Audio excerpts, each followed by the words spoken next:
Bonsoir les amis, j'espère que vous allez tous très bien. Dans cette vidéo, je vais vous montrer les différents types d'ordres qui existent et comment vous pouvez les utiliser. Donc, on va passer en revue les ordres stop loss, le take profit et les ordres différés, donc les ordres limite et les ordres stop. Donc, on commence tout de suite.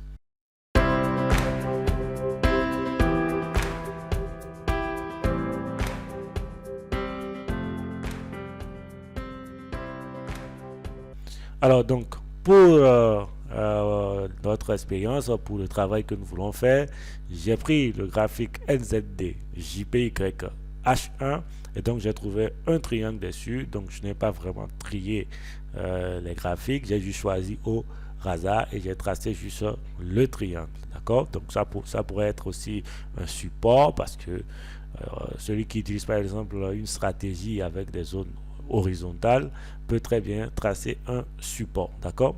Donc moi je vais utiliser le triangle pour mon exemple et vous pourrez implémenter ça dans votre stratégie à votre manière. Donc je vais, pour pouvoir placer les différents types d'ordres, je dois prendre une position. D'accord? Donc je vais prendre une position directe au marché. Donc ça on appelle ça un ordre direct au marché. D'accord? Un ordre au marché, ça va être un ordre qui sera exécuté immédiatement. Donc dès que je vais cliquer, l'ordre sera exécuté. Donc je vais par exemple prendre un sell. D'accord? Donc je l'ai pris juste au hasard, hein, je n'ai pas fait d'analyse particulière.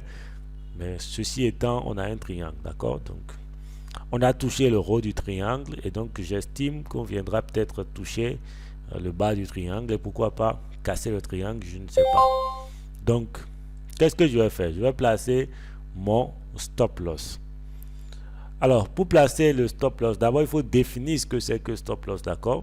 Donc, le stop loss, c'est un ordre qu'on place sur le marché pour dire à notre broker à quel prix on estime qu'on a tort et qu'on doit sortir du marché. Donc, c'est un peu ça, d'accord? Donc, maintenant, j'ai vendu. Ça veut dire que j'estime que le prix va baisser. Donc, si j'estime que le prix va baisser, eh bien, il y a un niveau de prix où j'aurai tort, n'est-ce pas? Donc forcément, il faut qu'il y ait un niveau de prix où j'aurai tort. Parce que je ne peux pas juste vendre et dire que coûte, le marché doit forcément baisser. Même si ça monte, je vais garder ma position. Si je fais comme ça, tout simplement, je vais cramer mon compte. Donc je dois nécessairement définir un niveau de prix qui sera mon stop. Un niveau de prix où j'estime que j'ai tort et qu'il faut que je sois sorti du marché. Donc, je peux prendre directement mon stop moi-même en étant présent, c'est-à-dire que je vais couper ma position une fois que ce niveau de prix sera atteint.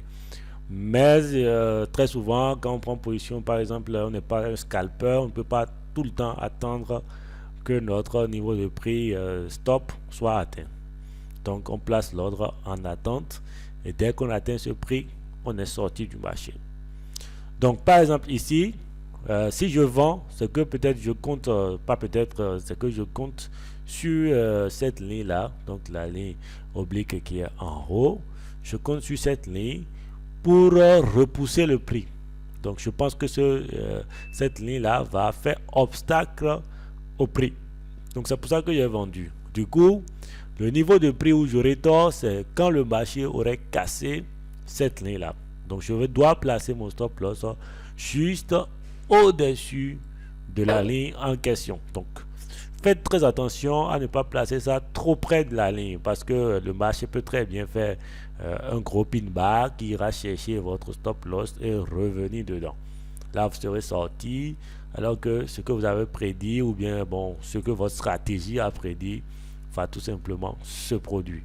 Donc, essayez d'éloigner ça légèrement et pour pouvoir éloigner ça, vous devez maintenir votre risque au plus bas. Donc prendre un petit lot, cela vous permet d'élargir un peu votre stop loss sans pour autant prendre trop de risques. Donc voilà un peu comment on place un stop loss. Et là c'est sur PC, donc j'ai juste défilé, j'ai juste pris le prix comme ceci et je l'ai défilé vers l'euro. Vous voyez, donc c'est un ordre de vente. Donc si je défile vers l'euro, ça va me placer un stop loss. Donc je peux déplacer mon stop loss comme je le veux. Bon, maintenant il faut d'abord que je vous montre comment on fait ça si jamais vous n'êtes pas sur ordinateur. Donc si vous n'êtes pas sur ordinateur, vous devez cliquer sur votre ordre et faire modifier. D'accord? Donc là, vous venez ici et vous placez votre stop loss dans le champ stop loss. Donc pour mettre ça, c'est très facile. Je peux prendre le croisillon comme ceci.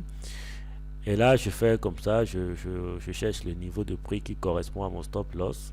Et donc, je peux placer ici. Et là, je vois 85 311 par exemple. Donc, je viens ici. Je vais mettre 85 311.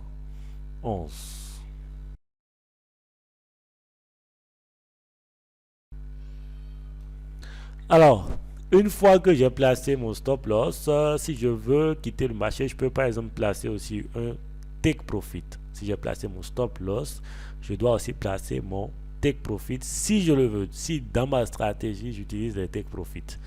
Donc, si je veux placer mon take profit, eh bien le take profit, c'est juste l'inverse du stop loss. Ça dit que je définis un prix où je serai sorti en profit. Donc, le stop loss, c'est le prix où je serai sorti en perte. Et le take profit, c'est le prix où je serai sorti en profit. Donc, je vais juste placer ça de ce côté parce que c'est ma zone de profit, ça. Donc, je déplace comme ceci. Et je place là où j'estime que, bon, le marché pourrait se retourner contre moi. Et donc, arrivé à ce prix, je serai sorti automatiquement. Et quand le marché va se retourner, eh bien, moi, je ne serai plus en position.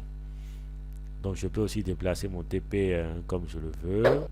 Et si je ne suis pas sur PC pour profiter de cette facilité, je peux tout simplement aussi cliquer, faire modifier et aussi rentrer le prix en prenant le croisillon comme on l'avait fait pour le stop loss.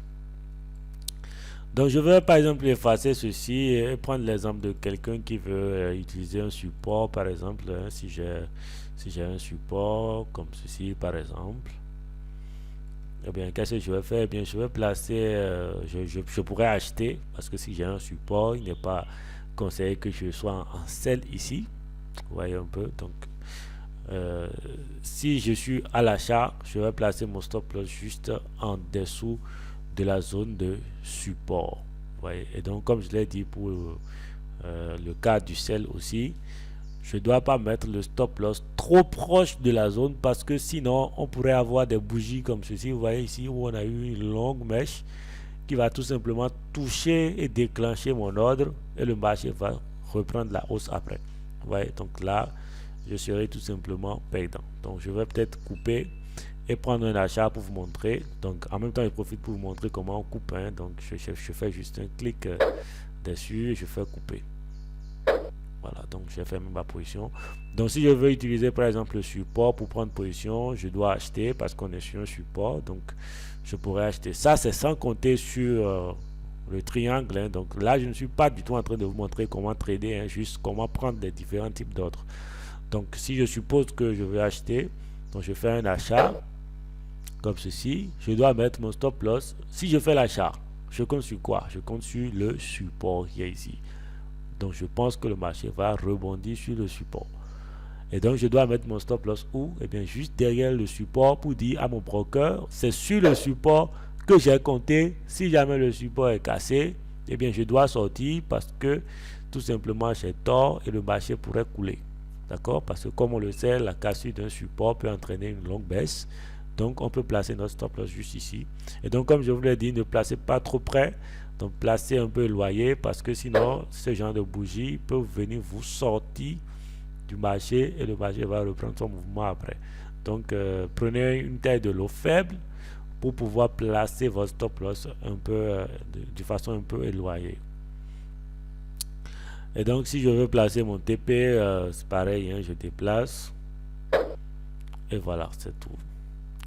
C'est aussi simple que ça, les autres stop loss et TP. Donc, je vais pas expliquer pour le TP. Pour le TP, par exemple, si j'ai mon plus haut qui est là, donc ça, c'est une résistance. Donc, je peux placer, par exemple, mon TP juste avant la résistance. Parce que j'estime que peut-être quand le marché va toucher la résistance, le marché va tout simplement se retourner contre moi. Donc, je place mon TP à ce niveau. Et voilà, donc j'efface et je coupe le trade. Maintenant, on va voir les ordres stop et les autres limites qui sont des ordres différés. Donc, quand on parle de ordre stop, ça veut dire quoi? Ça veut dire que je souhaite acheter dans le sens où va le marché. Quand on dit ordre limite, je souhaite acheter contre le sens du marché. Je vous donne un exemple. Je dois effacer ceci pour trouver un truc qui va cadrer avec mon exemple. Donc, je suppose que ici, j'ai un gros support, ou bien je suppose que ici, voilà, donc là, j'ai un support. Et je souhaite acheter si le marché arrive sur ce support. Qu'est-ce que je vais faire? Eh bien, je vais tout simplement placer un ordre limite. D'accord? Donc, je vais faire un petit clic sur la zone où je souhaite acheter. Donc, j'ai dit que je vais acheter juste sur le support. Donc, je vais placer mon curseur là. Et je vais faire clic droit. J'irai à Trading. Et je vais choisir un Buy Limit. Donc, ça, c'est un ordre Buy Limit. Ça veut dire quoi? Ça veut dire je souhaite acheter si le marché vient à ce prix-là. Donc, je place. Et automatiquement, si mon ordre Buy Limit est touché, je serai en achat. Mon broker va juste me prendre un ordre en achat suivant la taille que j'avais définie pour mon buy limit. Et je supprime mon buy limit pour vous montrer les ordres sell limit. Donc je suppose ici que le marché va monter et donc je souhaite vendre quand le marché va atteindre ce niveau. Donc je vais faire quoi? Je vais placer un ordre sell limit ici. Comme ça, quand on va atteindre ce prix, je serai directement en sell. D'accord? Maintenant, il existe un autre type d'ordre qu'on appelle les ordres stop. Alors, l'ordre stop, c'est quoi? L'ordre stop, c'est je souhaite acheter dans le sens du mouvement du marché. Donc, ici, par exemple, on peut dire que le marché sera en train de baisser. Et donc, quand le marché va baisser et casser, par exemple, le support, je souhaite vendre. Donc, je souhaite vendre dans le sens, je souhaite vendre, le marché sera en train de baisser et je veux vendre. Donc, je suis dans le même sens que le marché.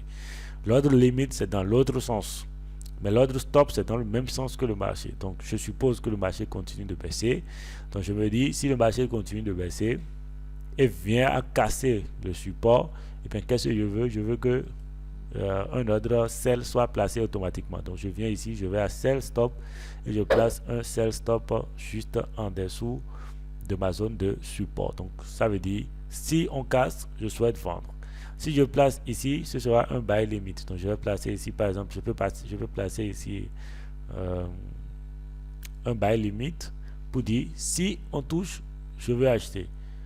Mais vous voyez, ceci, c'est dans le sens du marché. Si on baisse jusque là, je pense qu'on va continuer la baisse. Donc, je place un sell stop. Mais si je pense que si on vient ici, je vais acheter parce que bon, le support peut retenir le marché. Je place ici tout simplement un buy limit. Vous voyez? Donc c'est aussi simple que cela.